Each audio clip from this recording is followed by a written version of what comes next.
Hi everyone, it is very good to see you again. He's back. Just missed 1 week. Didn't feel like it. Yeah, no, I know it's been a while. We have a lot of news to share with you, but that's for next week. This week we're going to be talking about a very interesting topic. Yes. But if it's your first time here, welcome. I'm Jermaine, I'm Renee. and we're We're the the Macks. So we welcome you to our channel. We welcome you to our community, our family. We're gonna ask you to please share this video, share this topic that is not really discussed a lot in terms of its expanse in terms of what's available. And so we thought it would be important as we are evaluating our own options as to where we should go. And so we're gonna start our session with prayer. So let's pause and say a word of prayer, and then I'll hand over to my wonderful wife here. So let us pray. Larry, thank you so much for this wonderful day. We thank you for the opportunity to see it. Father, we pray that everything that we discuss, everything that we do here will be to your glory. Father, we pray that for those couples who are struggling with having children, that this live will provide a means of information, of inspiration. And Father, we acknowledge you as God. Yes. So everything that we will explore here today has been inspired by you, and so it is not separate from you, God, and we acknowledge that. Yes. So we thank you for this opportunity. We thank you for this time, and we give you all glory, honor, and praise in Jesus' name. Amen. Amen. All right. So for those who are here, please let us know who you are. Let us see you. Say hi, and yeah, Renee, over to you. All right, so guys, if you have been with us for a while, then you'd know that Jermaine and I have been trying to conceive for A long time. almost 9 years now. Yes, so it has been a while. We've been married 11 years and trying to conceive for nine now. That is 2021. Yeah, and we have been through quite a bit, and you can get the details of that in our video on Watch, waiting on God. but yeah, watch our video waiting on God, and the updates video. That'll give you the full story. Right, to tell you where we are now. A part of that journey, though, was the exploration of IVF. Yeah. Based on the examinations that the doctors did, we were told that IVF is the only way for Yeah. us to conceive, Yeah. because it won't happen naturally. So we still have our faith in God for a natural conception. Um, but we also believe that it is God who has equipped doctors, equipped scientists with the technology, with the ability to execute these technologies, right? Yeah. And we believe that a child, regardless of how they are conceived, Is is a a blessing. gift, Yeah. right? A gift and a blessing from God. And so, though when we went down the IVF road, the Lord kind of said, hold up, draw brakes. This is not for you. This is not what I want you to do right now. At that time. At that time. That's what I said right now. Right? That's what he said to us at that time. It doesn't mean that it will never be an option for us, but we wanted to explore it here today a little deeper and share with you guys more about reproductive technologies, because IVF is not the only Yeah. reproductive technology and or infertility treatment. So we're here to explore those options and share with you, so that for those of you who are in that arena, in the same boat trying to conceive, you have a little bit more information about what your options are and what you can possibly do, and it helps you to target your prayers as well, and Yeah. to And just be informed. yeah, and what we want you to do is tell us your story. Tell us your journey of if you're waiting on children, or what options have you explored? Have you thought about adoption? Have you looked at some of the things that we'll be talking about here today? Yes. And share with us and tell us what you're going through, what decisions you're hoping to make, what you're hoping to learn from this video. If there's anything that we mentioned that you haven't heard about before, tell us, and please let us know your experience with some of the things that we'll be sharing as well. Right. All right. And yes, Donna, happy Valentine's Day. We completely Yes, forgot happy to love mention. day. Yes, happy love day. So we actually I won't get into it, but No. yeah, Let's get yeah, into happy. our guest. Okay.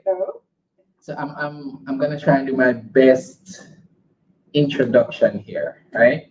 So Dr. Astrid Batchelor is a OBGYN There we go. trained at the University of West Indies. She is a fellow of the American College of OBGYNs and an associate member of the Royal College. She has a friendly, professional, and gentle demeanor. I can tell you that for a fact. She is an expert in women's reproductive health and wellness and is passionate about health education, promotion, and advocacy. I notice the men don't get in from that segment. Dr. Batchelor offers quality antenatal and say that word for me. Gynecologic Care care. to the Jamaican woman, and she has special interest in infertility management. Yes. She works at Gynae Associates at the Kingston and Portmore branches. When not at work, she enjoys cooking, traveling, and appearing on our lives. So let us welcome Dr. Astrid Batchelor. Batchelor. Hi, everyone. Hi. Welcome, Doc. Thank you. Good afternoon, and thank you for having me. It's a pleasure to be here. And you did quite well on the introduction. Oh, boy, absolutely. We're asking where's the representation from the men. So, Yeah. obstetrician gynecologist, I am a women's health expert, and actually, this is one of the few areas of my job where I interact with men in the area of infertility, because we don't speak about a person being infertile; we speak about the couple being infertile. Okay. So it's one of the few times when I will actually have men in my office and see men and treat men for the issue Okay. of fertility. So this is actually quite a special day. Yeah. So this is when you see me with men. Okay. Awesome. Fantastic. And I'm glad that you led off with that, because I think it's such an important part of the conversation. Just naturally and culturally, there is An the stigma. assumption that once a couple has troubles, it's the woman's. Right. Yeah. So that's us getting a little ahead of ourselves, but we're gonna hand over to you to just share with us a bit about infertility. What exactly is defined as infertility? How common is it?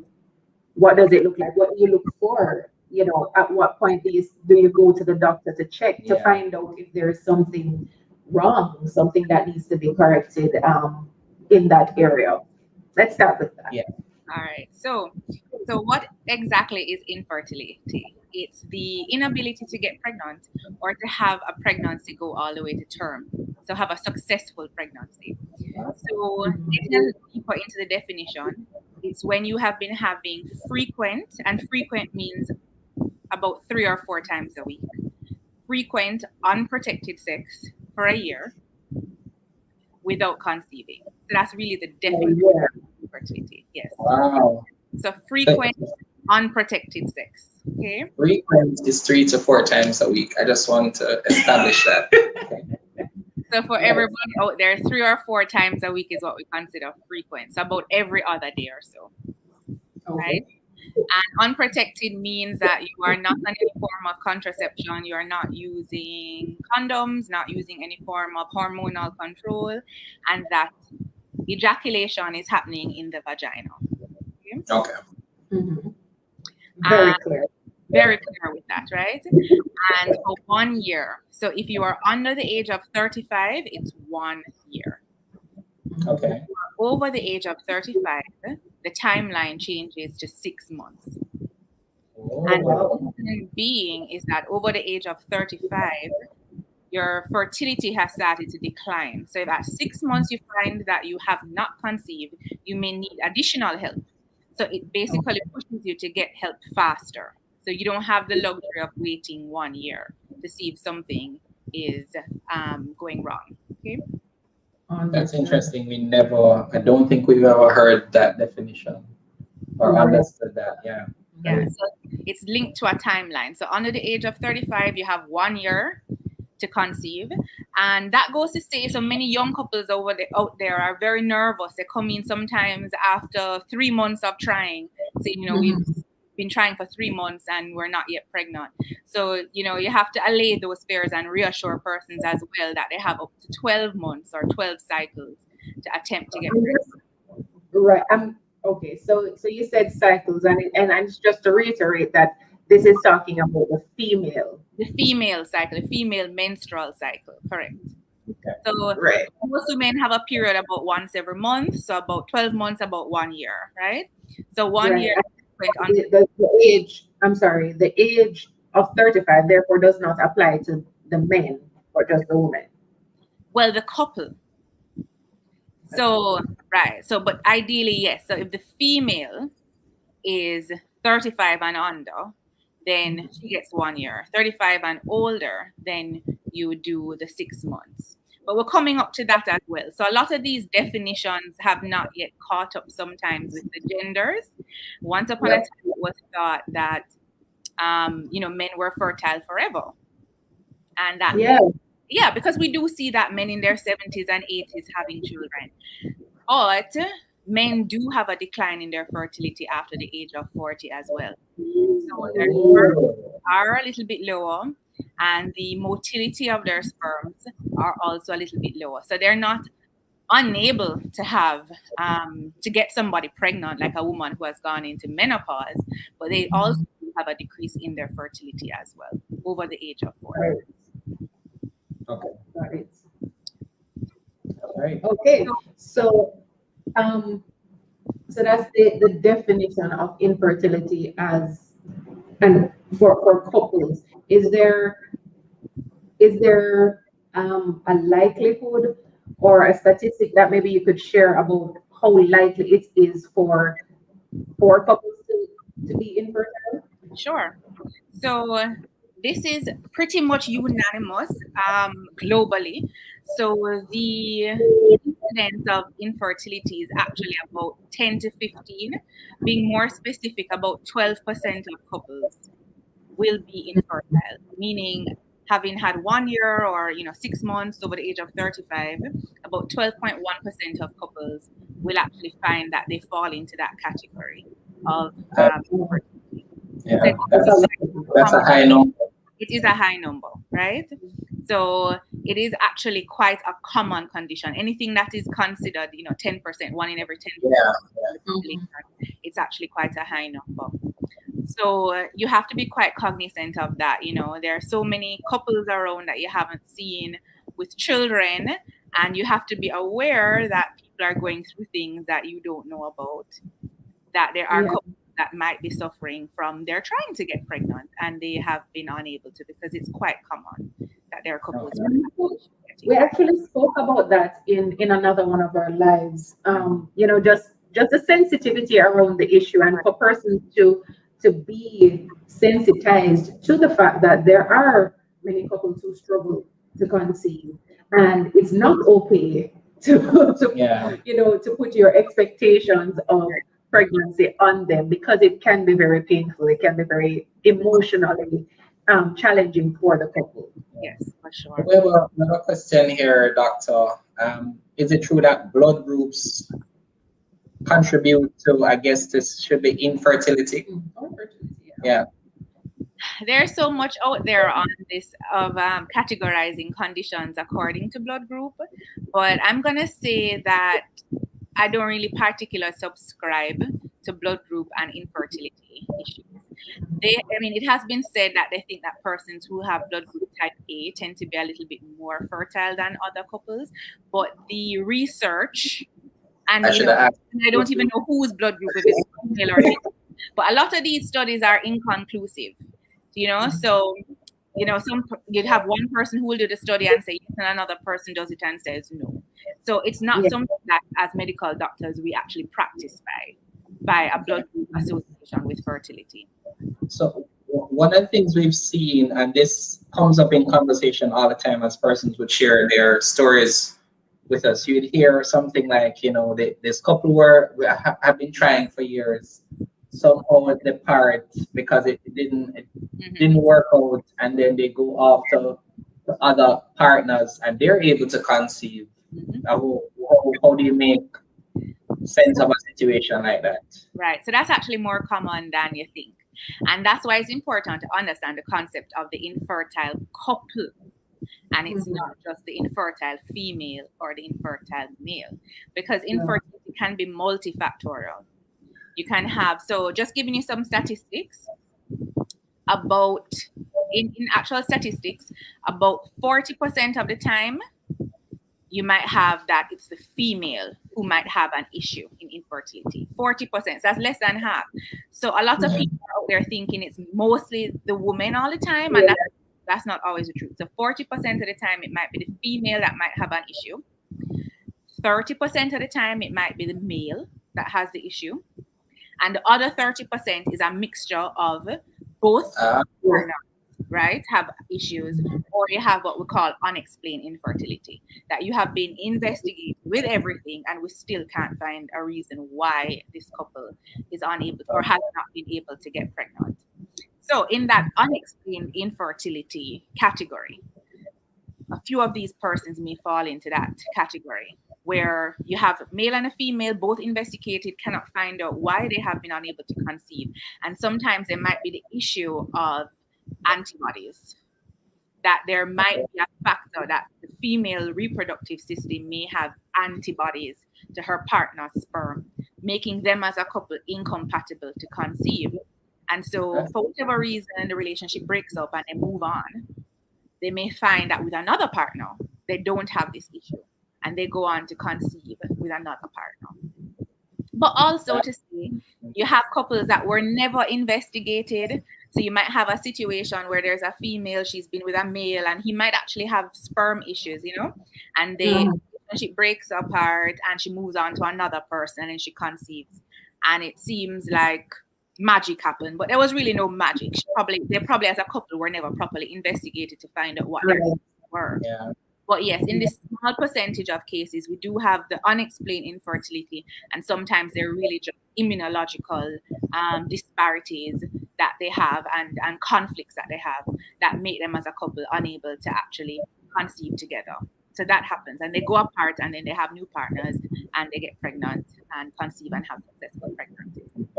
So I mean, of course, we're definitely not recommending you do that, because the context that we're assuming here is that you're Christian and you're married, and if you're Christian and you're married, then it's still death do you part.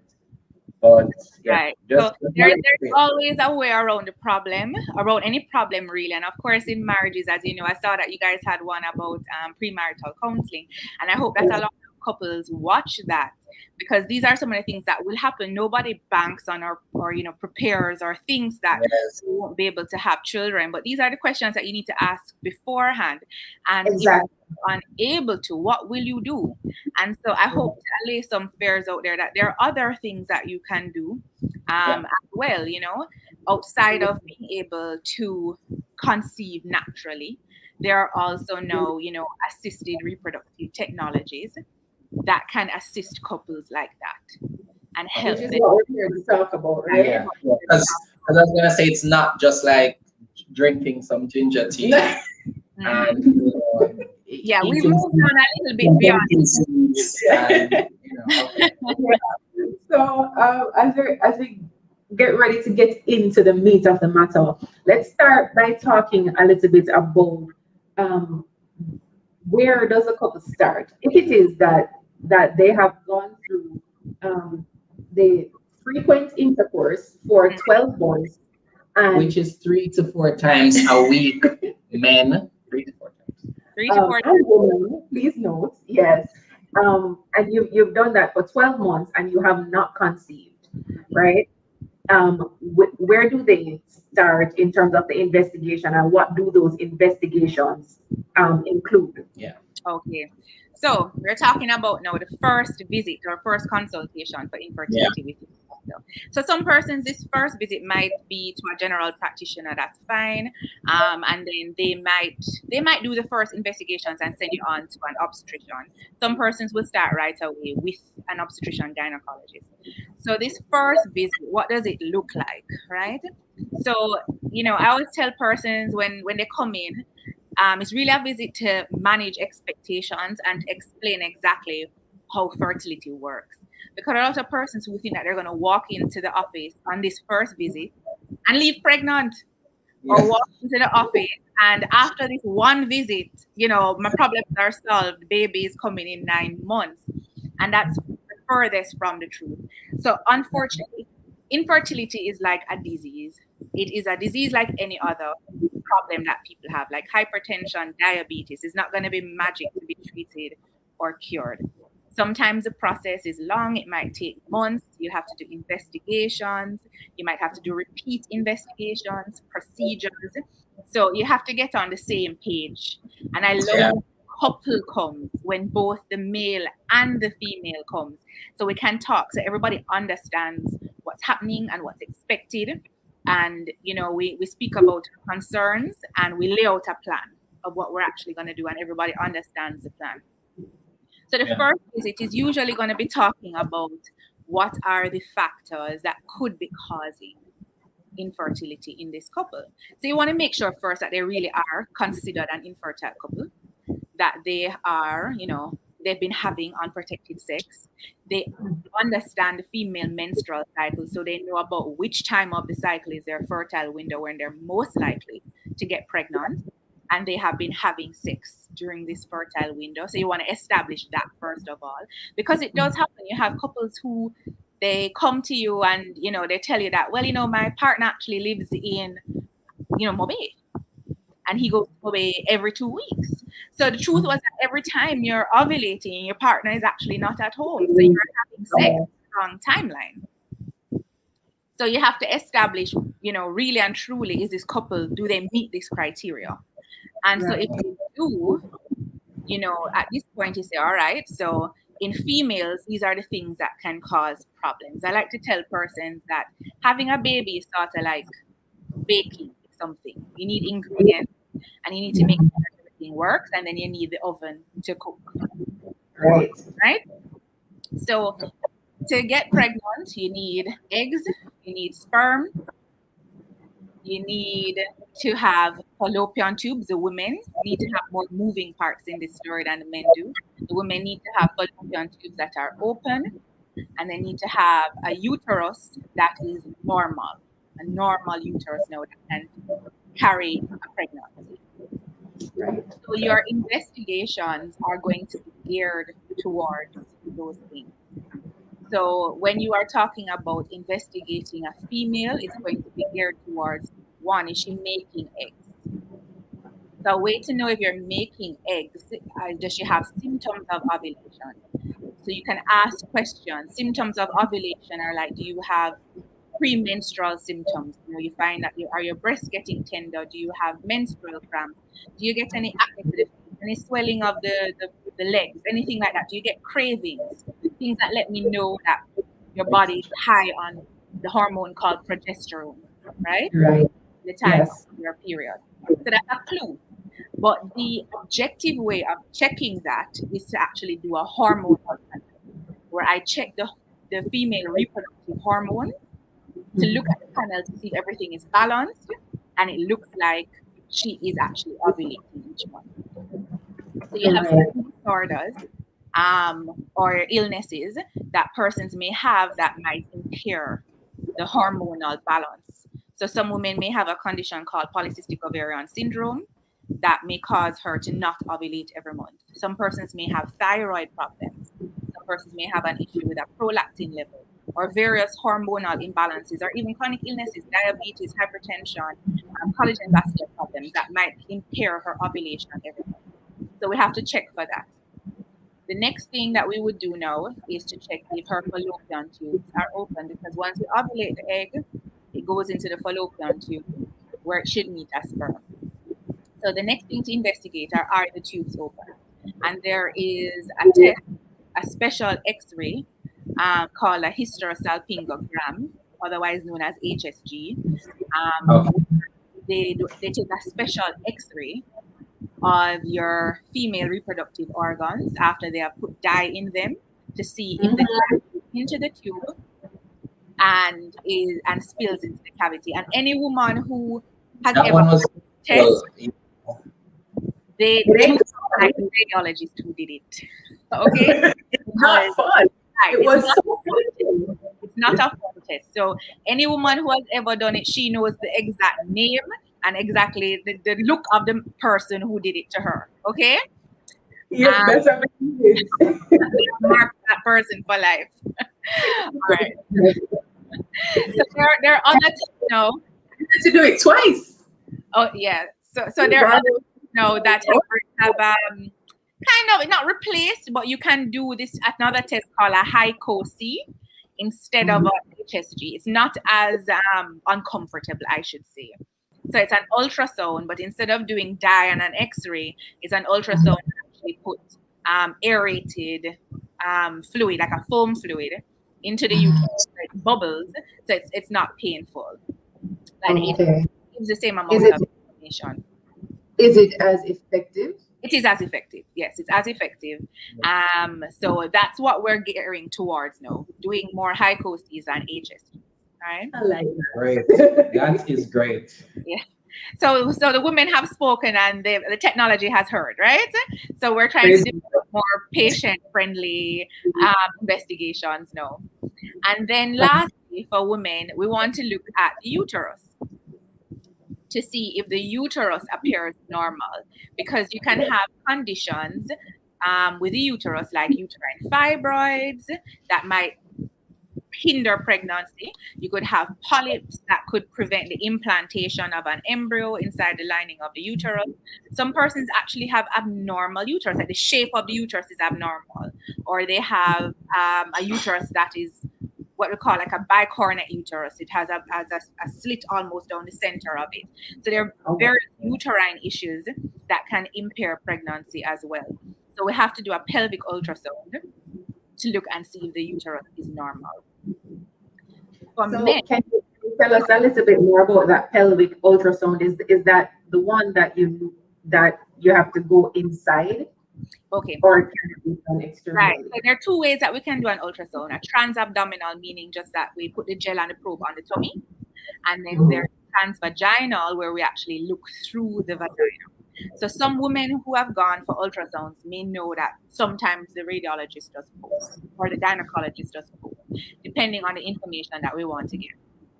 So the transvaginal probe just gets us a little bit closer, up and closer to the actual uterus, and so to better investigate the ovaries and the internal architecture of the uterus, you might see more using a transvaginal probe than using a transabdominal. And so especially infertility investigations, your doctor may opt to do a transvaginal probe on you. Okay. Understood. So the transvaginal probe is small, it's not large, there's nothing to be afraid of. I know a lot of women are, they feel very intimidated when they see it, but it's not something that is going to be uncomfortable or should not be uncomfortable for you. Okay? So that is it. So those are the areas that we investigate women with. Send you out for that. For men now, men are usually a lot easier to investigate. Simpler. Yeah. So a man, what we really just want on that initial visit is going to be a semen analysis. So we ask men to give us a sample of their semen, and we send it off to the lab, and they basically count the amount of sperm that they get in every bill of semen. They look at the architecture of the sperm. Do they look normal? They look like normal sperm. They look at how the sperm is moving, how fast they're swimming at different timelines. So how fast they're swimming the first hour, the first 2 hours, the first 3 hours.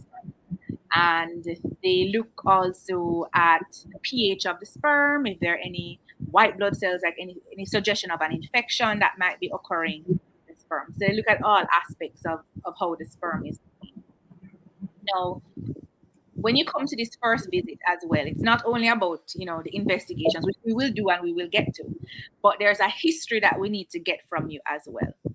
So we want to make sure that we have a base knowledge of this couple and we understand the health of both the men and the female.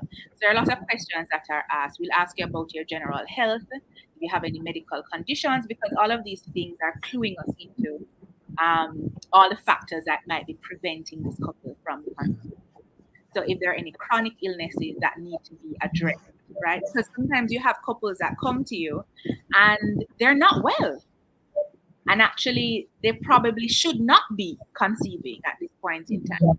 So you have some persons who are very hypertensive, they're very diabetic.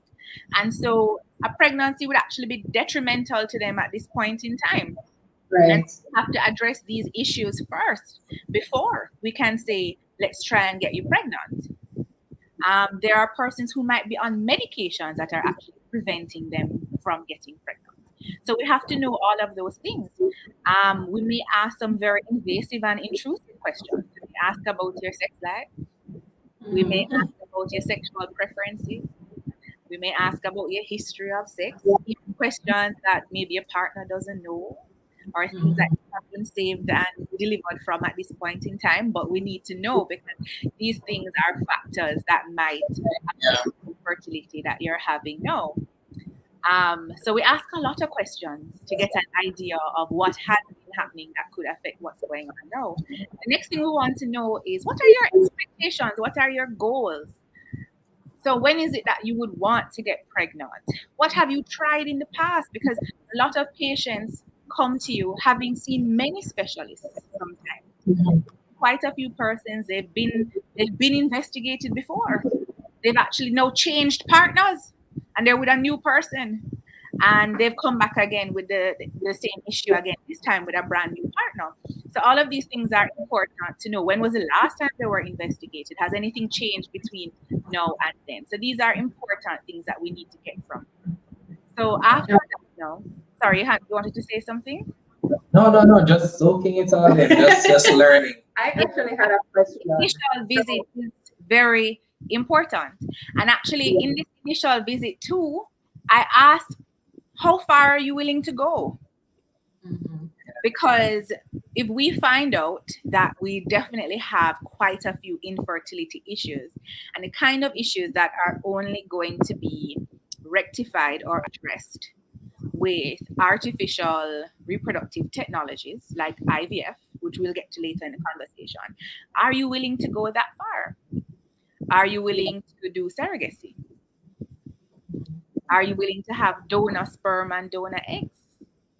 So I like to get an idea. Those questions. Yeah. So I like to get an idea from the couple, really what is their readiness and really how motivated are they in this process as well. Yeah. I love that you ask those questions though. It's very important to know, even if you don't know going in, at least leaving, you know what to think about and you know what conversations to have as a couple to say what do we want to do. Yeah.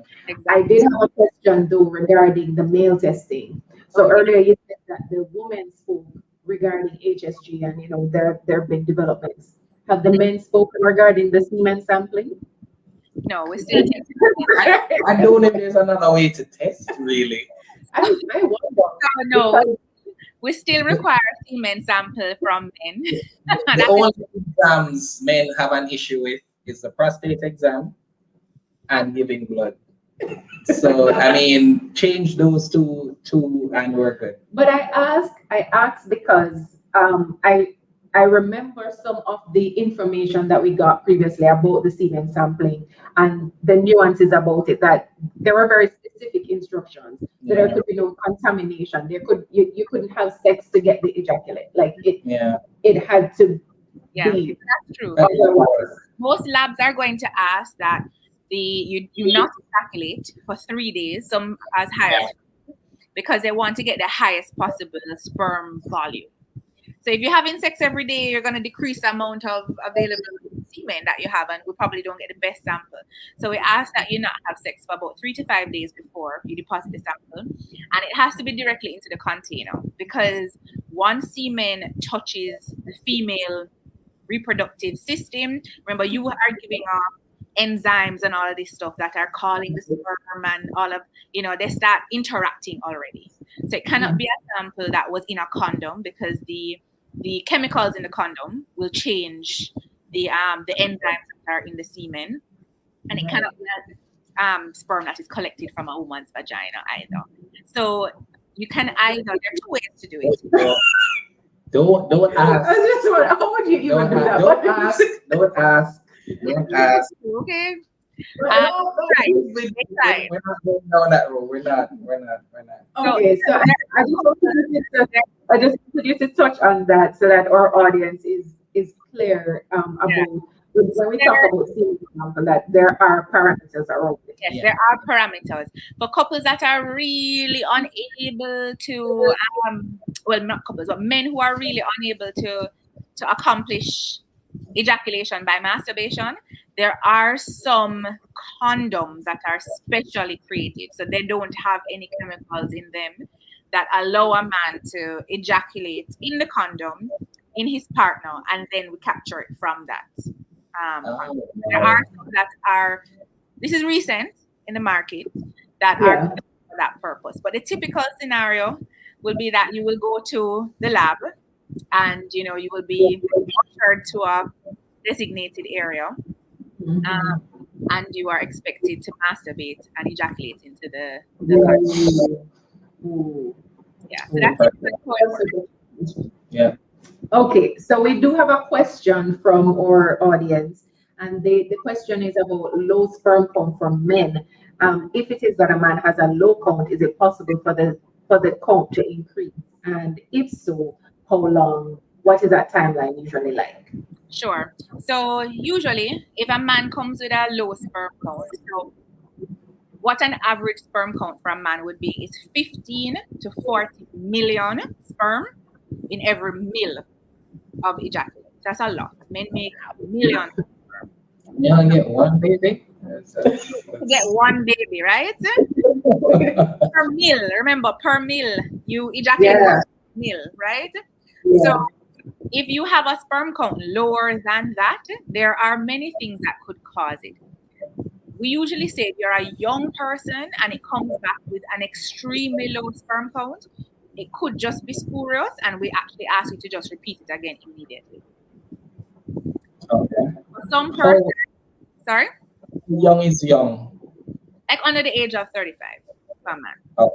So if it comes back like, minimal sperm or no sperm, we'll just say, please just do this again.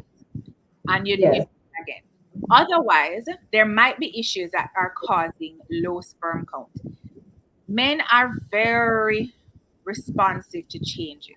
So for instance, a man who has recently been ill may have a low sperm count just because of his sperm production was hindered of a recent illness that he might have been having. And so we usually encourage them, if that is the situation, in 3 months' time to repeat the test, because men make sperm daily, but they would usually have completely changed out that entire cohort of sperm in about 90 days. That's 3 months. So we may ask them to repeat again in 90 days if you're having low value.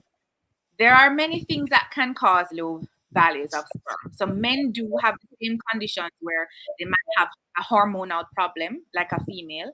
So we usually test in another way. So men, we look at, for women, we look at your hormones, and we look at the tubes, and we look at the ovaries. Men, they actually have their gametes. They can, they send them out into the world. So we get a sample of the gametes, and then from that, we can tell where the problems are. So if the sperm count is low, we have to look at what are some of the issues that can be causing a low sperm count.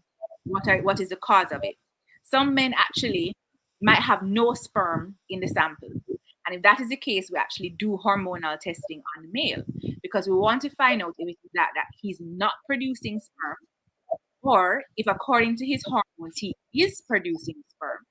Because if he is, then it might be an issue of getting the sperm out of the penis. That semen analysis can actually tell us a lot. That now tells us to go and do other investigations, sometimes on what we're seeing. So we can see no sperm on the sample, and then we say, no, we need to find out if he's really not producing. And there are men now that we realize that according to their hormonal profile, they are producing. So we need to find out where these sperm are. And this is where more, assistive techniques come in, because we can actually go, for some men, we actually can take a testicular sample of tissue from the testicles and actually extract the sperm. That sounds peaceful. Because there are some persons who may have conditions where they may have had an infection that actually caused a blockage in the tubal system. Just like how women can have blocked fallopian tubes, it can happen in men as well. And so we can actually extract the sperm directly from the testicles or sometimes from these tubes and get them. There are some conditions where men may have what we call retrograde ejaculation, where instead of firing the semen out, they actually ejaculate backways and it goes into their blood. And so after, you can actually extract sperm from the urine. Sorry? Wow. It's so rough for a man. It's we go through so much. So so there are conditions they have. So that little semen analysis test actually tells us a lot. It tells us in men where the problem may actually be sometimes. Okay, so I think the audience, the viewer wanted to know if it's possible to increase that count if it is low. Increasing a sperm count. So it depends on what the issue is. So if it is a hormonal problem, yes, it's possible to increase the sperm count. So we would have to treat the man with medication. So there are what we call gonadotropins. That's medication that basically stimulates the testicular axis, the hormones that stimulate the testes to produce sperm. And we can give you those medications that will stimulate your testicles to produce sperm, and so you end up producing more sperm. Some men may have a condition because they're on certain medications that they produce less sperm. For instance, men who may have had cancers before and were on chemotherapeutic agents. Some persons who are on steroids. So a lot of these, men who are bodybuilders out there and they might be taking these steroids. These steroids can actually decrease their sperm count. And so coming off of these steroids, they increase their sperm count. There are certain foods. So the okra that Jamaican men love to talk about that make them nice and give them the vim, vitality, and vigor. Okra has a component in there called gossypol that actually decreases sperm count. Wow. The truth shall set you free. Yes. So all of this talk about is steamed fish and okra, it just tastes good. It is not helping you with fertility. Okay? And there are other things like your smoking. Men who smoke have lower sperm count. Men who smoke both cigarettes and marijuana. So the marijuana, I like to tell people, yes, it might make you feel nice and relaxed and airy and chill, but it is doing the same thing to your sperm. They don't when you've been taking marijuana. Men who drink a lot of alcohol, it also impairs your sexual reproductive hormone production, and so you actually produce less sperm as well.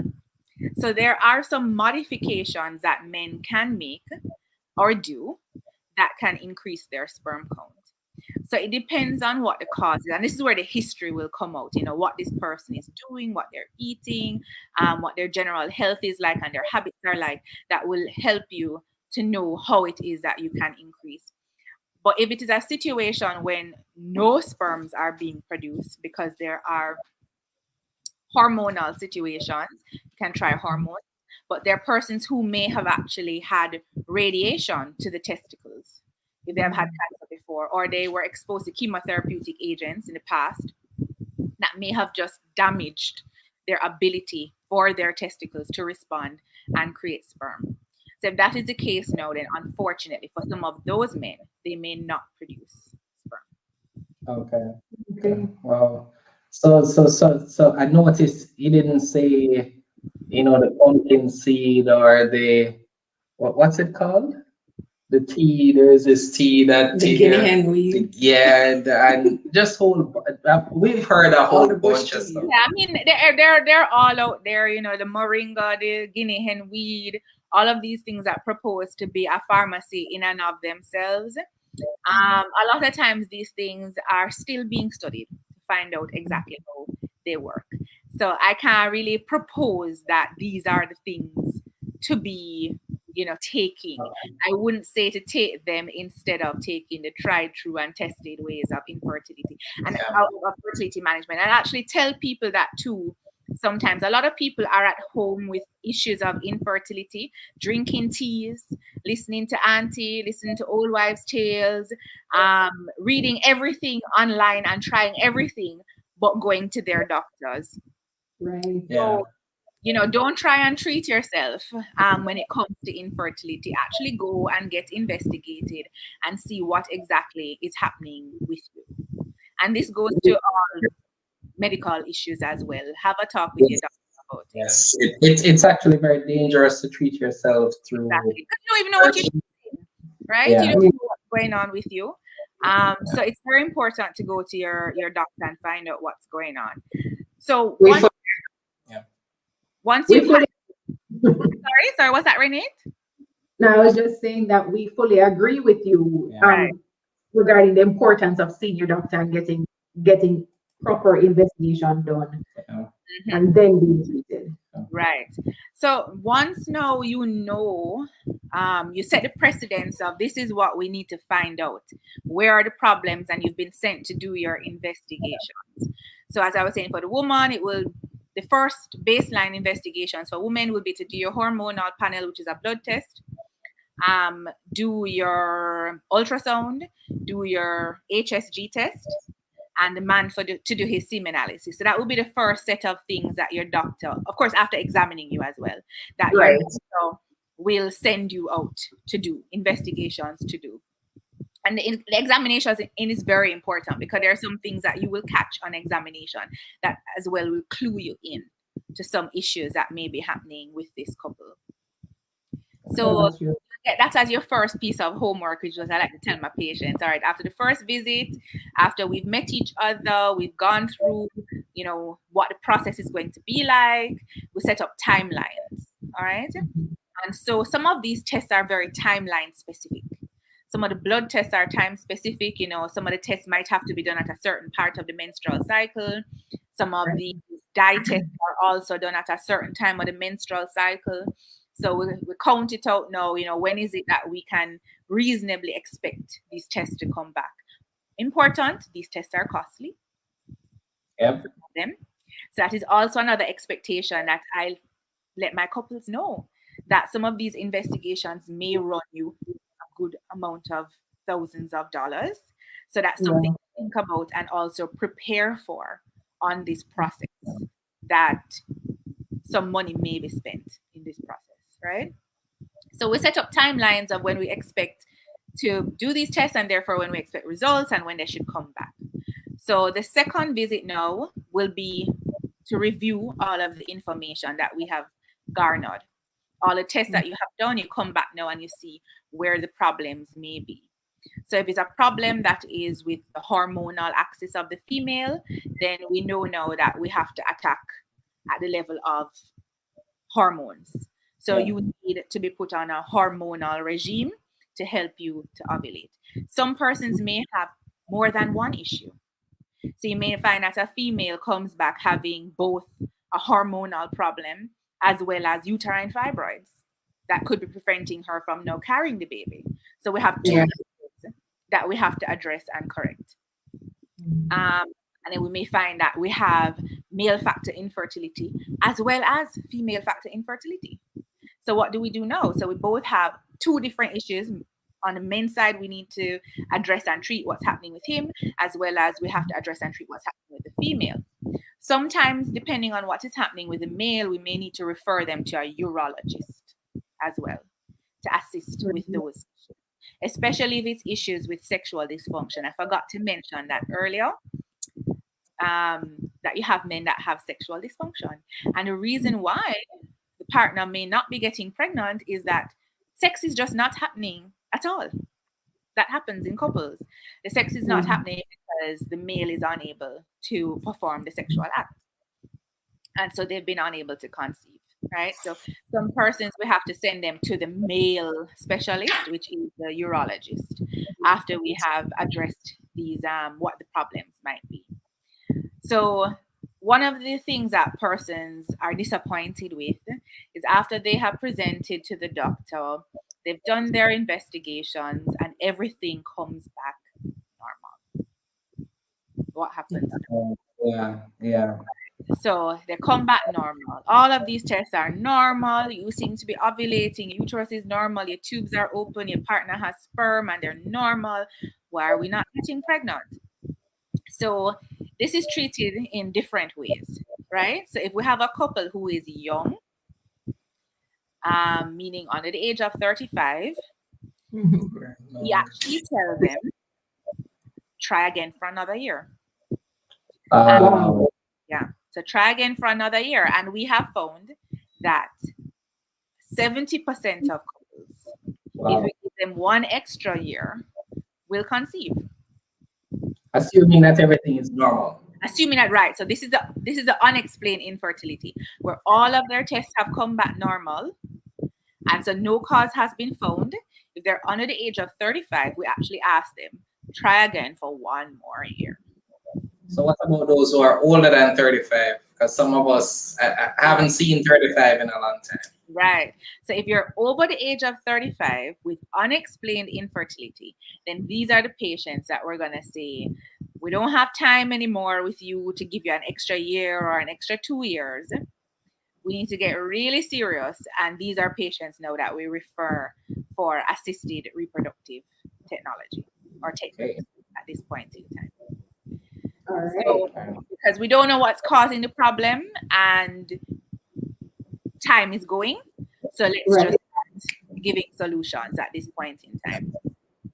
So Doc, you've been giving us a lot of good information here, like a lot of nuggets are being dropped, and you're about to dive into the ART, the Assisted Reproductive Technology. So I just want to take a quick moment and ask our viewers to share this video. Right? Share it on your timelines, share it with your contacts. If there's any couple you know hoping and wanting to conceive, please share this video with them. Yes, this is the time, especially right now. They need to hear what Doc is about to say and what is involved in these processes. So we're encouraging you, we're asking you, help us to get the word out, help us to get the community informed about what it takes in the situation where you're having challenges conceiving. If it is that you're to go the assisted reproductive technology route, what that entails. So we're gonna jump back over now to Dr. Batchelor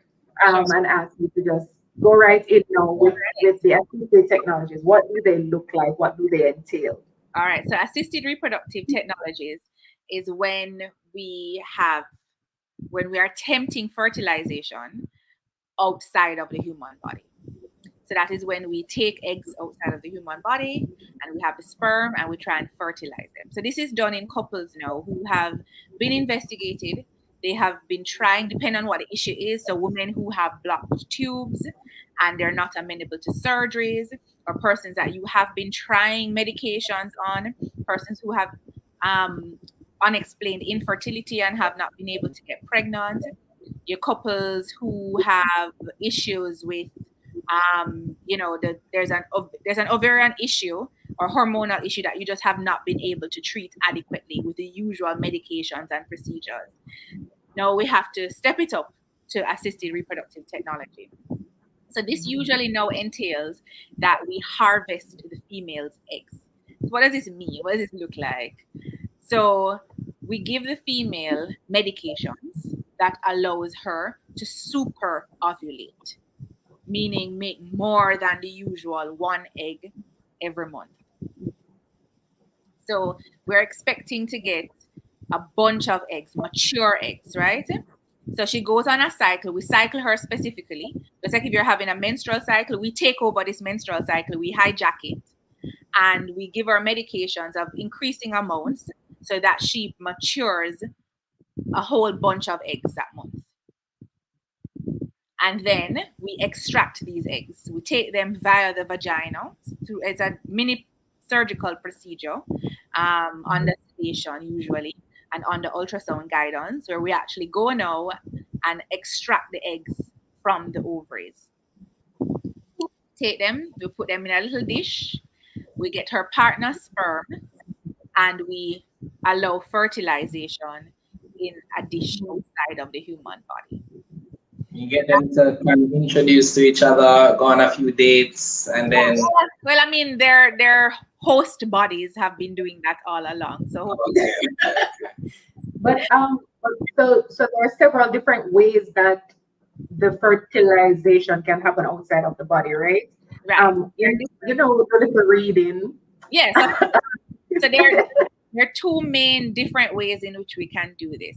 So you have the regular, typical IVF, in vitro fertilization. In vitro just means in a lab, basically on a petri dish.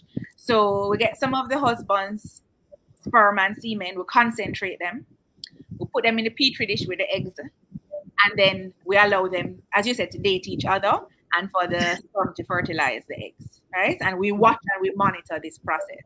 So we know exactly that the eggs were fertilized, how many of the eggs were fertilized, and then we actually get them. So what would usually happen in the human body after fertilization, it moves now from a 1-cell stage, 2 cells, 4 cells, 8 cells, and we allow this process to happen in the petri dish. Okay. Other way of doing it, so for instance, if you have men who have sperm issues, they have low sperm count, or the sperm is not very mobile, or they have a lot of abnormal forms of sperm, what the embryologist will do is examine all of those sperms, find the best looking ones of those sperms, the ones that are the sturdiest, the fastest, the healthiest looking sperm. And instead of allowing the sperm to date the eggs on the petri dish, they will actually take that one sperm and inject it into the egg. So they're assisting that process of fertilization. This is called intracytoplasmic insemination, otherwise known as ICSI.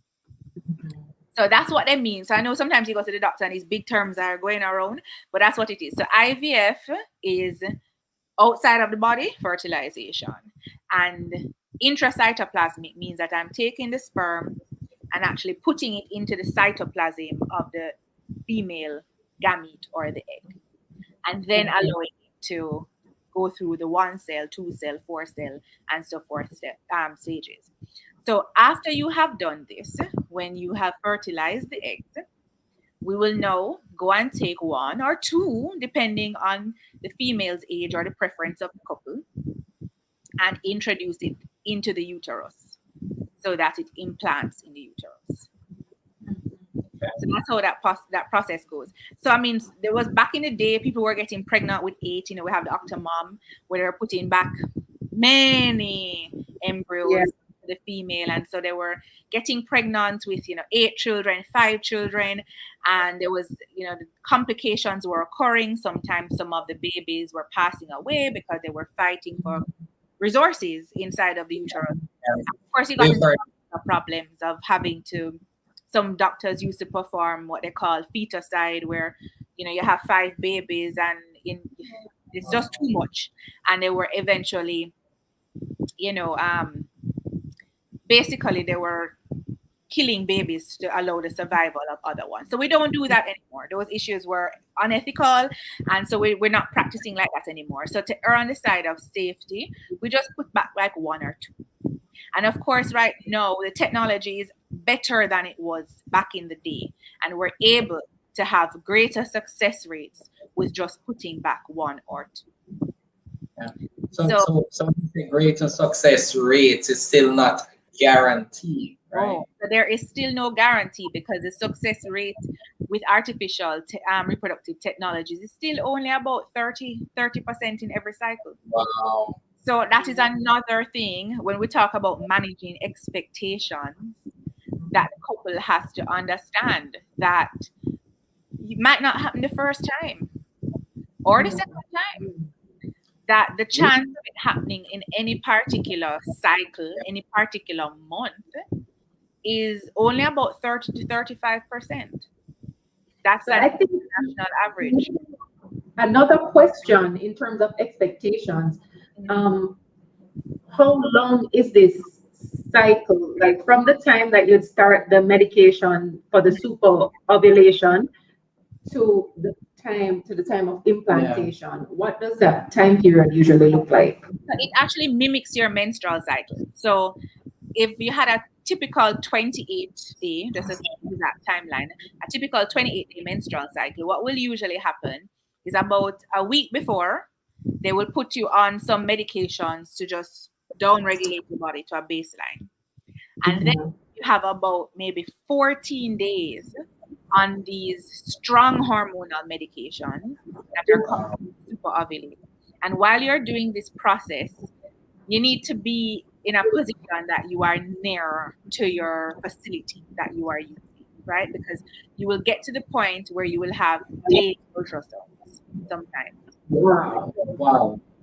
So the doctor you're giving yourself medication. They will teach you how to administer the medication. Usually they're injectable medications that you will be taking, right? Yeah. So your partner may have to learn how to give you the injection, or you may have to learn how to give yourself the injection, because sometimes the medications have to be given twice daily and at specific times, very specific times, very specific times, down to the hour, they have to be given. And in the latter part, usually the last week, you might be going in for daily ultrasounds because your gynecologist is going to be monitoring the size of those follicles with the eggs so that they know when is the exact time to try and harvest or extract those eggs, right? It's stressful right now. It's a very stressful process. As I was saying, that you have to counsel patients very well because you have to be emotionally ready and motivated for this process. It's not something that you just get up this month and say, I'm going to do. Because you Yeah. do a lot. It's a very expensive process. You have to be available for it. You have to be emotionally ready and motivated to do it. And some of these medications may make you feel sick some of the time.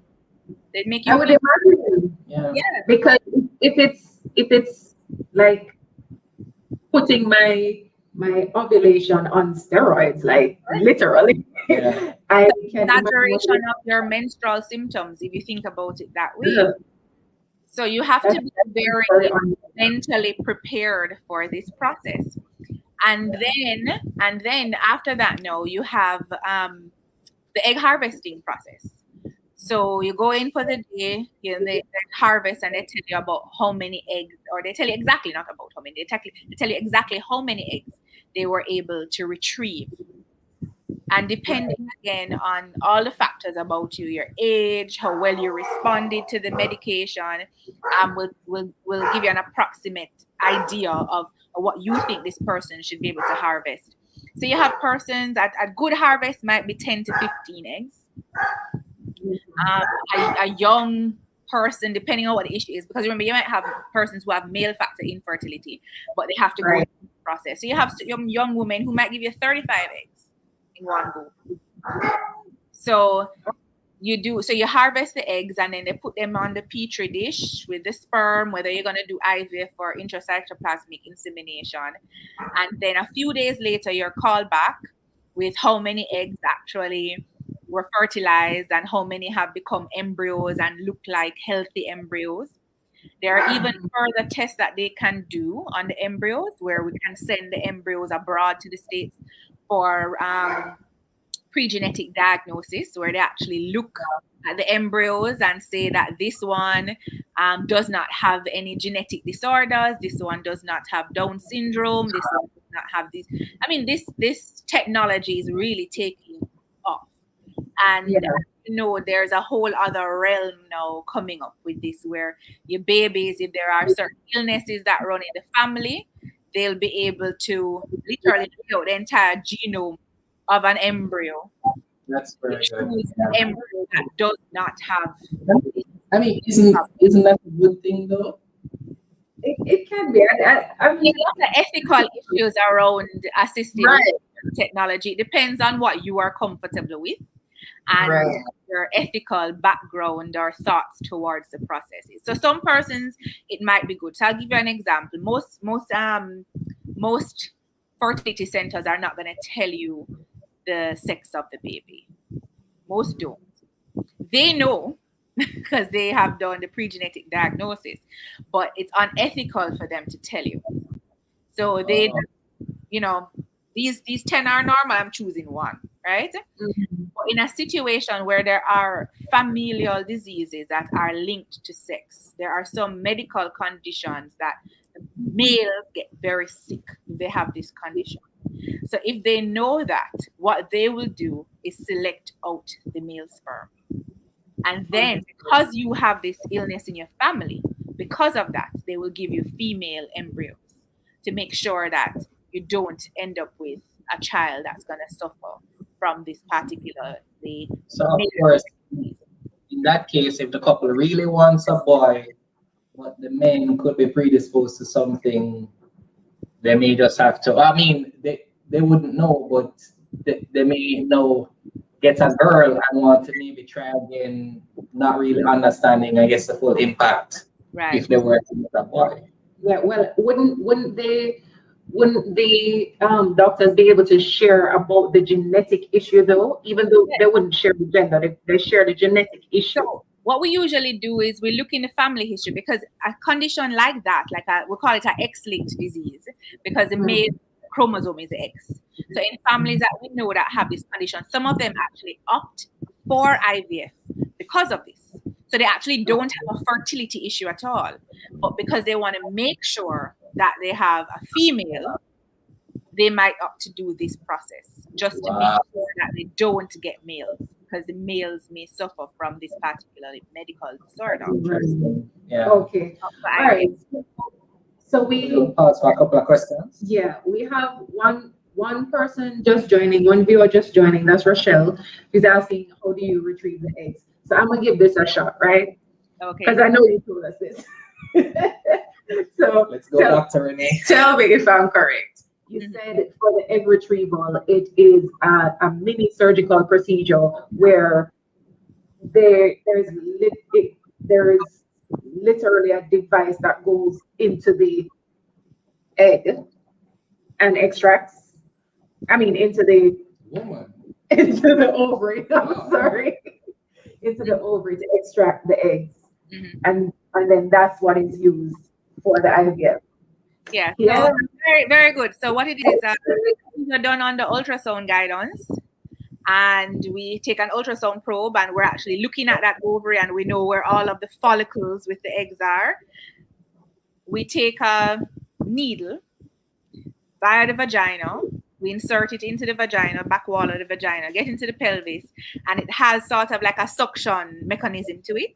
And we stick it into every follicle and basically aspirate or suction out what is in that follicle. And then we send it back to the embryologist and the egg scene, and you keep going until you've collected all of the eggs from that ovary. Okay. Okay. So that So process. And there is another question that says, what if one sperm from the man? the one sperm. So I'm taking it that this is a question regarding ICSI. So if the one sperm does not work, what happens? Okay, so usually it's not just going to be one. So we insert one sperm into each egg, but we're hoping that the woman would have made several eggs. So we attempt with several inseminations into several eggs. So we make 10 eggs and we put one sperm into every egg. So at the end of the day, at about day 3 now, we look back to see how many of them worked. Now, unfortunately, you may have a woman who we had a low egg yield. Maybe we only yielded 4 eggs or 2 eggs from her. And when we did the ICSI, maybe we only get 1 or we only get none. That can happen where none of them were viable. And so that is where we're going to go into the next aspect of ICSI, where we have to, again, talk about how far are you willing to go. So if it's a situation now where we have very low egg retrievals, very low sperm, and it's not working, we may need to get donor eggs and donor sperm. So you have to be open. No, this is a concept that is very new to many Jamaicans, and a lot of couples might not be so comfortable with the idea of it, but it's Yeah. something that we have to discuss, that Right. they need to get a donor sperm or a donor egg. And what that means now is that we use an egg that does not belong to the female in the couple, or we use sperm that does not belong to the male partner.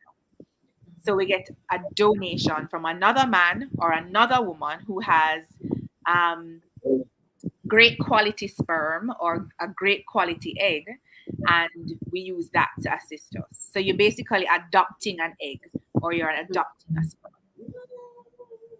But So I we mean, have a situation where we have females who have good quality eggs and great eggs, but as you said, you were down to the one sperm and it never worked. Are you willing to to adopt sperm from somebody else to fertilize that egg? to me, that kind of just sounds like adoption. But It's before sort of so yeah, that's what it sounds like. Yeah. so the child would be, for instance, if you had adopted, you had gotten donor sperm, the child would biologically be the wife's, but it wouldn't biologically be the husband. So at least that way you are at least half of the couple has DNA in the child. So half of the couple would have in the child, Yeah. and the mother would have carried, the female would have carried this pregnancy. What? And it works both ways. It works both ways because we have couples as well where the female, the egg was the issue, and so we use her husband's sperm, but she has adopted an egg. So she's actually carrying her husband's biological child, but it's not her biological child. So she's pregnant with a child that's not her biological child. So she will go through pregnancy and childbirth, and it's not her biological child. So it's like a half adoption, but you went through the pregnancy and labor and delivery. Yeah. So these are things that are very avant-garde, the concept of it to some persons, and it's definitely something that you may need counseling for. And some couples, it takes them a while to come around to it. They're thinking about it for months and years until they realize that it might be their last option, or they become more receptive to the idea of it. Right. So let us know in the comments what are your thoughts about these options as well. I mean, how do you feel about it?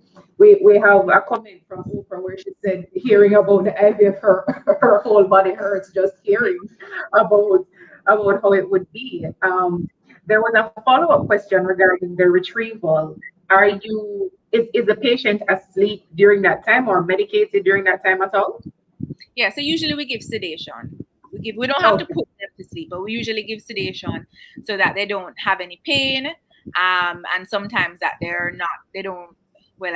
sometimes they don't remember the process either. Oh, so yes, Okay, definitely something. There What are do you feel afterwards? Are you in pain afterwards though?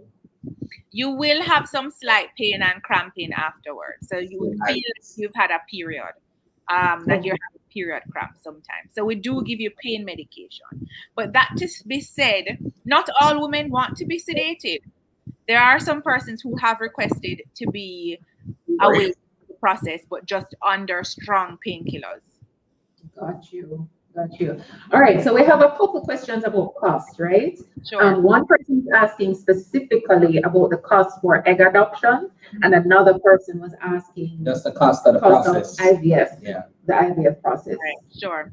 So egg adoption, we call that egg sharing is the term that we use for it. So how it usually works is that you may have one lady who she has great eggs. She really doesn't have a problem. It might be an issue where her partner has a sperm issue, and that's why they're going through this process. So this is a woman who might produce 20 or 30 eggs in her cycle. They're nice young eggs. She's probably a 25-year-old girl. The quality is great. And in a situation like that, she doesn't need all of her 30 eggs. So what they may ask her to do is if she'd like to donate eggs to somebody. And when this happens, there now usually becomes some sort of financial sharing. So a couple that may need to adopt an egg may opt to pay a little bit more to assist with that person's fees so that they can share eggs with them. Right. There's no specific dollar value to it, but you go through a process of you're going to pay a little bit more on your process to be able to share eggs with this other person. So they get their fees decreased, and your fees now are increased to help the process.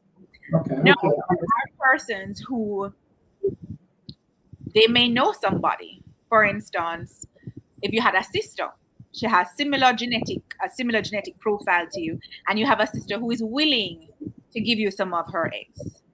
So if that is the situation, you would put your sister through the cycle with the hormones and the egg retrieval, and you get access to that person's eggs, right? And then they would do the IVF, your partner sperm. So your sister or your friend, whoever it is, you may find somebody that you are comfortable with their eggs, and you may bring forth this person to do the process for you.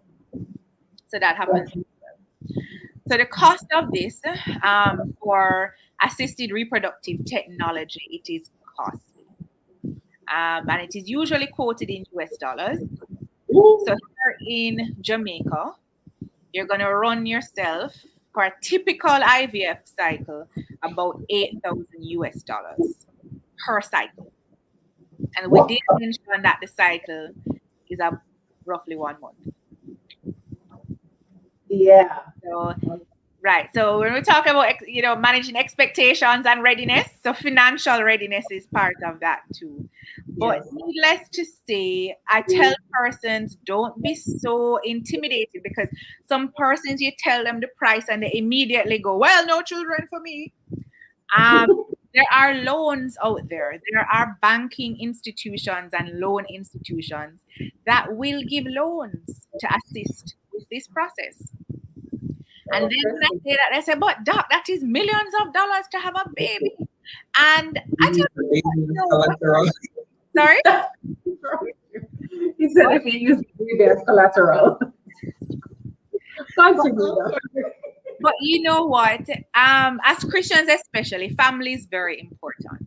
And when you think about what the important things in life are, is a family, owning your own home, having a vehicle, and people take loans and mortgages out to have a home.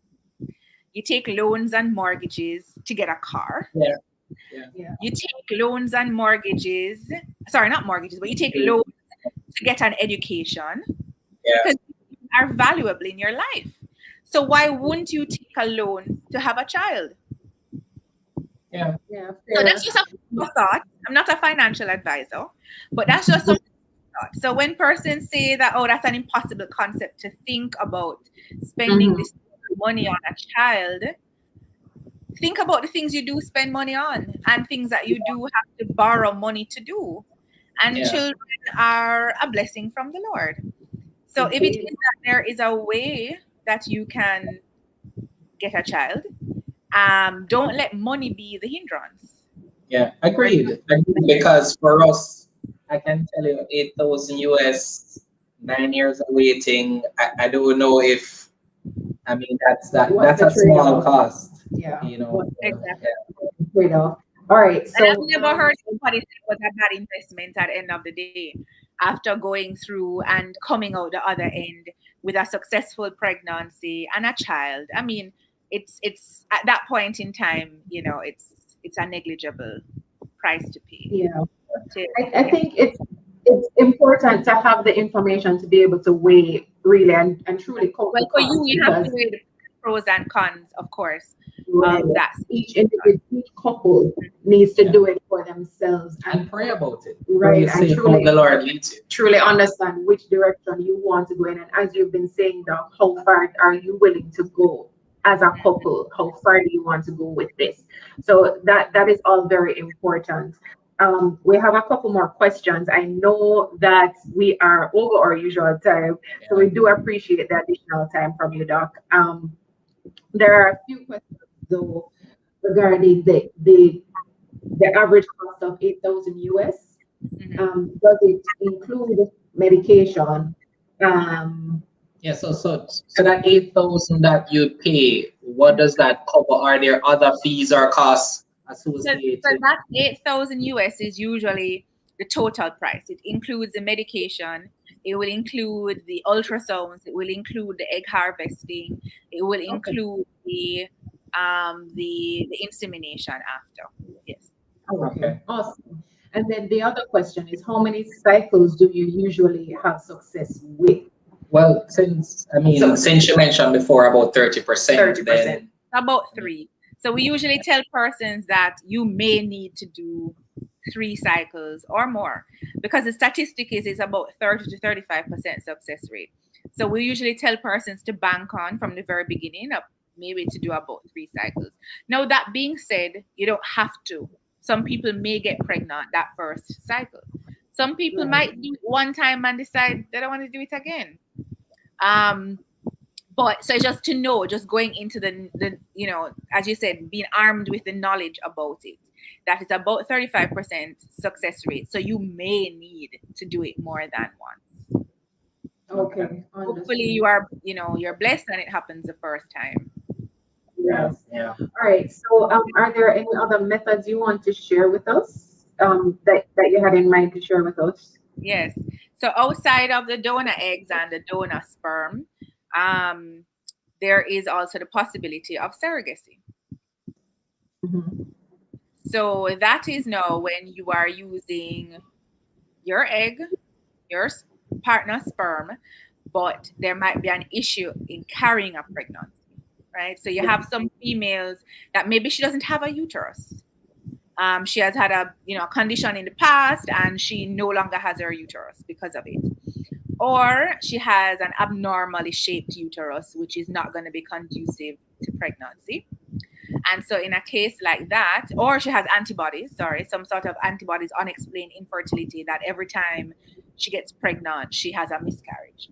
So in a case like that, you may use a gestational carrier who will then carry the pregnancy, your biological material, your female biological material, your partner's male biological material, but another person is carrying the pregnancy. So that is an option as well, having a gestational carrier.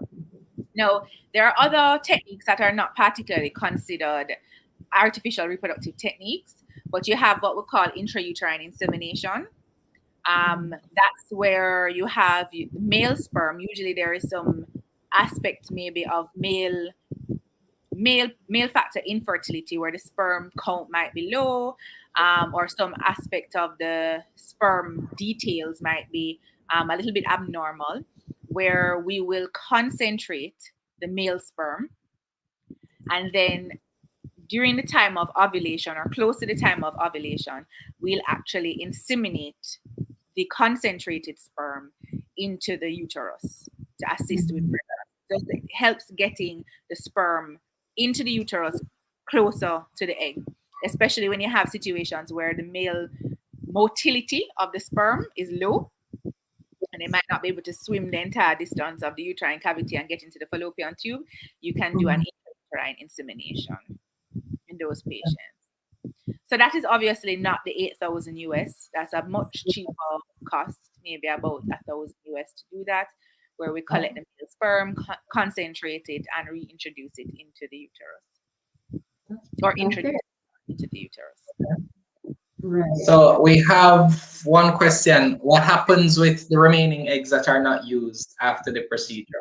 All right, that's a very good question. So, for instance, now if you had fertilized 10 eggs, and so now you have 10 embryos, and you attempted first time to put an embryo inside, and she does not become pregnant, then you have all of your other ones. So another month, again, you can try. So you can keep using. So whenever you're doing IVF, that's something to consider as well. You don't always have to go through the egg harvesting. Sometimes you only have to do that once. Okay. So you harvest the eggs and you fertilize them with the sperm and you actually freeze them. You can freeze them as embryos. So you get pregnant now, and in a few more years, when you're ready for baby number 2, you go back, and all you have to do at that point in time is do an embryo transfer. again, because you already have your embryos that are frozen. Now, if you have completed your family, or you have decided that continuing this process is no longer for you, what happens with the embryos or the eggs?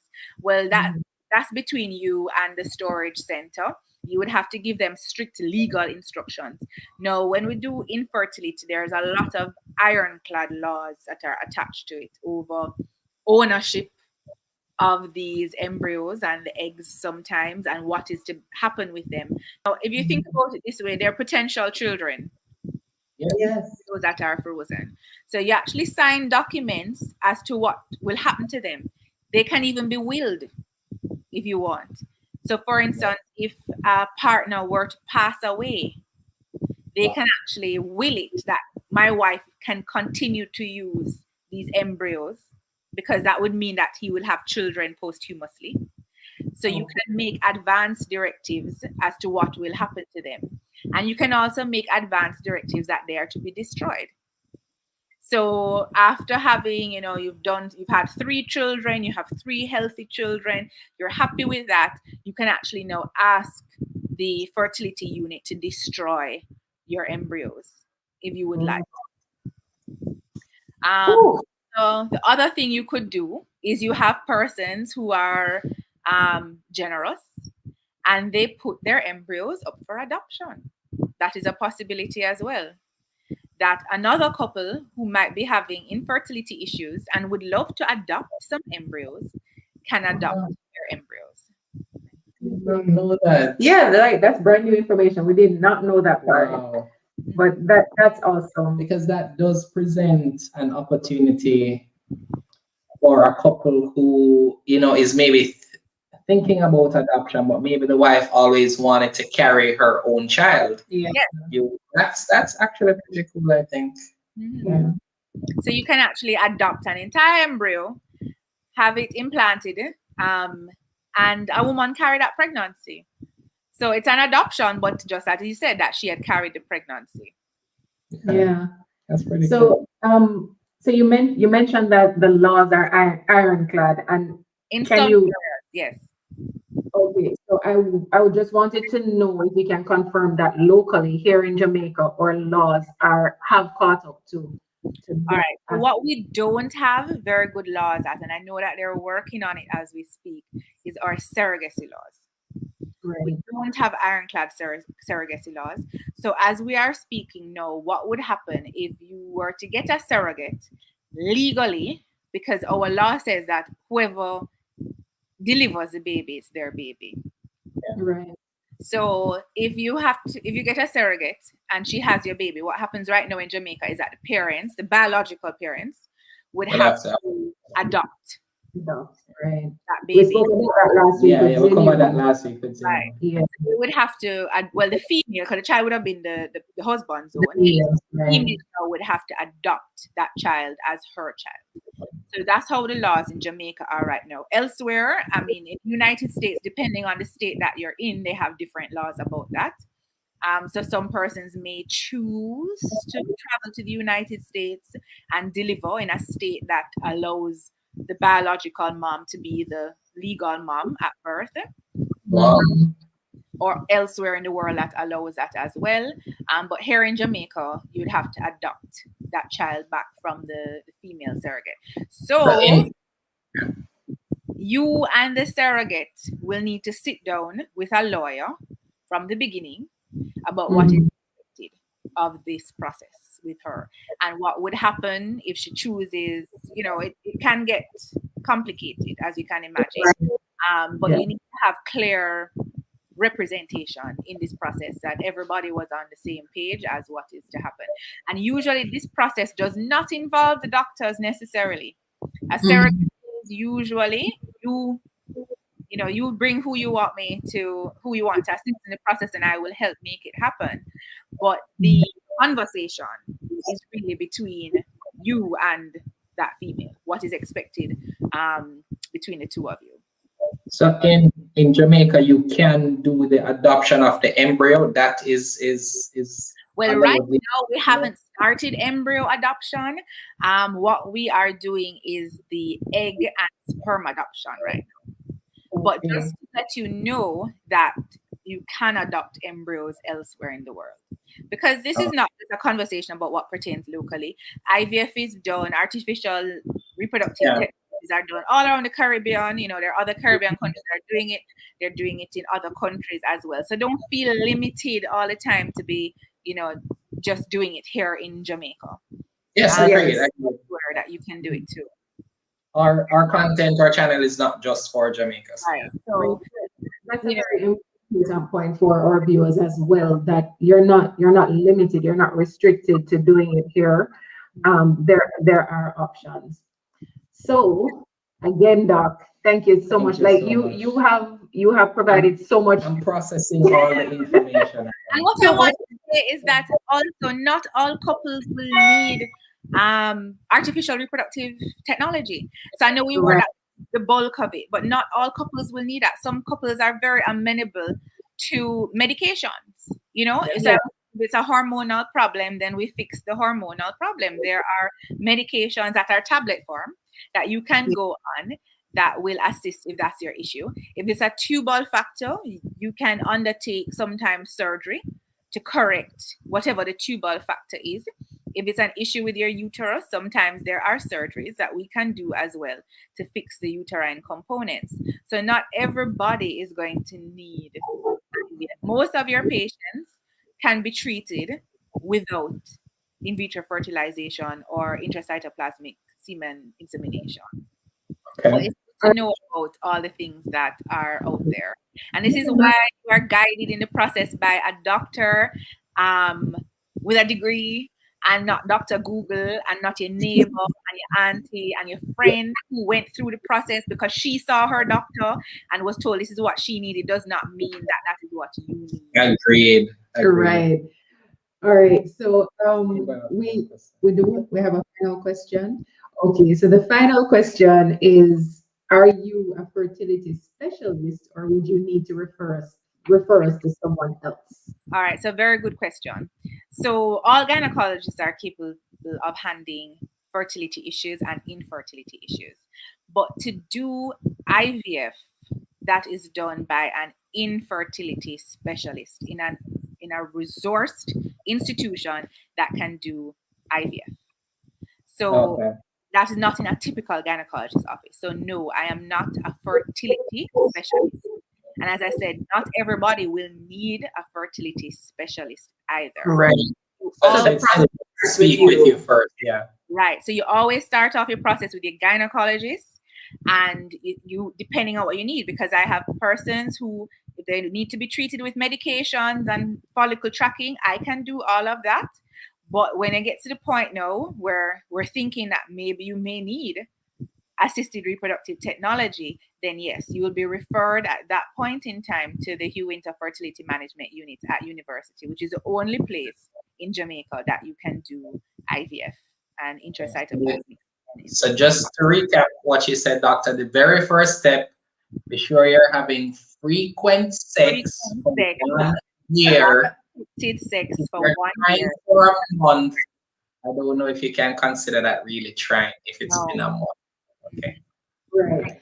And one of That's the two is that stress can hinder fertility. So I see a lot of girls who come in and, oh gosh, we've been trying for 3 months and it is so stressful and I'm not getting pregnant. And that is going to even hinder the process even more if you're stressing out about it after 3 months of not getting pregnant. So if you are under the age of 35, just enjoy it for the 12 months, right? Yeah. In a stress-free environment, enjoy your partner, enjoy the process, and see where it goes. So a lot of persons are coming, frustrated, and nothing is wrong with you, or I can't say that yet that anything is wrong. yeah. Yeah. So we go the 12-month period, Mhm. 3 to 4 times per week, unprotected sex. If it doesn't happen, then you get checked out, right? By the doctor, not by Google. We go to either the GP or the OBGYN. Right. And then you can guide the process from there. and it's preferred that the couple visits you, Right. that the It's couple important. goes together and not just one partner. And the reason why I'm going to say that is that in our society, I find that women are always the ones going to the doctor, and then they're telling information about the partner who has not presented to the visit. And Right. then when it's time to do the semen analysis, no semen analysis has been presented. Men, you need to stop thinking that women alone are the cause of infertility. 30% of men, and then again, it's you have both male and female can be the problem. So when it comes and she's doing all of her investigations, and then you don't have a semen analysis, I cannot go forward. So you need the male participation in this process as well. Agreed. It takes two. So with that, can you share or can you share with our viewers how to get in contact with you? Okay, sure. So I practice at Gynae Associates. That's at 23 Tangerine Place, Kingston 10 off Halfway Tree Road. I'm there on a Tuesday and a Thursday. And I'm also at FemCare Gynecology, which is at 34 Lady Musgrave Road. And I'm there on Fridays and Saturdays. So numbers to call if you want to get in contact with me, 876 412-0806 for Gynae Associates. And for FemCare, it's 876-630-1240. And I can be found on Instagram as well. That's easy. And I have all of my information and contact information on Instagram as well. And my handle is @Dr. Astrid Batchelor. So that's Dr. Astrid Batchelor. Okay, we'll place all of that information in the comments. Yeah. Yes. Yes. All right. So Thank you so much. This was very informative. Oprah is asking for part 2. We'll see. We'll see. It's a lot of information. Thank you so much for having me on the program. I love this. As I was saying, that one of my favorite things to do is health education, health promotion. So I'm happy to help. I'm happy to answer questions. I'm happy to help people to expand their families and live their best reproductive lives. So That's nothing gives me more pleasure than doing that. So I'm very happy to be here, and thank you for the invite to come on the show, Renata and Kirby.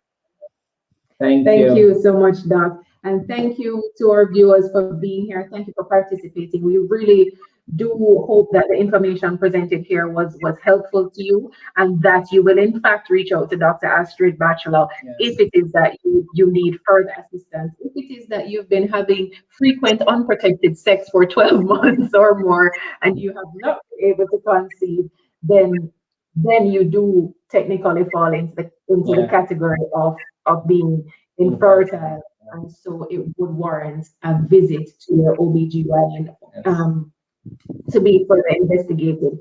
And as you know, guys, we're about family, we're about children. We have a heart for them, we love them, and we really do pray for the expansion of the kingdom of God, more Christian families, more Christian offspring. So thank you once again for viewing, and please do share this video with others. We appreciate your comments. You're saying that it has been helpful and it has been good info. So please share the video with others. So please like the video as well. Please subscribe to our channel if you have not done so already. Instead of making assumptions about what a person is going through, share the videos with them. Share the one on adoption. Share this one as well. Let them make a decision themselves, because sometimes we can skew a person's decision based on what we told them worked for someone else. So it's very important not to put our own expectations or our own way of doing something onto someone, because you don't know what they're going through. You don't know what factors may actually be at play. So best to get the guidance of a doctor, is to cover the whole process in prayer, and just be sure that you are moving in accordance to the will of God. So thank you so much for watching. We should have a great week. Have a great week. All right. Bless you guys. Bye. Blessings. Thank you.